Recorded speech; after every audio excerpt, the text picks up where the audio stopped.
Hello friends, welcome to my mini kitchen. আজ আমি আপনাদেরকে ভেজ স্প্রিং রোল করে দেখাবো।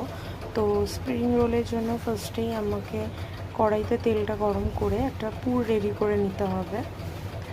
তো ফার্স্টে আমি তেলটা গরম করে নিলাম।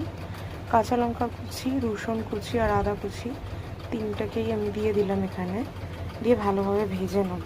তারপরে আমি এখানে দিয়ে নিয়েছিলাম ক্যাপসিকাম, বাঁধাকপি আর বিনস। যদি কেউ চান গাজরও অ্যাড করতে পারেন, তো আমার কাছে ছিল না, সেই জন্য আমি ইউজ করিনি।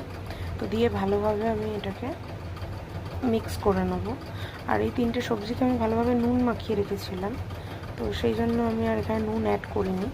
যদি নুন মাখিয়ে অনেকক্ষণ ধরে না রাখতে পারেন, তাহলে কিন্তু এখানে নুনটা অ্যাড করে দেবেন। এটার সাথে আমি দিয়ে দিলাম টমেটো কেচাপ, দিয়ে আমি আবারও মিক্সড করে দিলাম। তারপর আমি এখানে দেবো সয়া সস।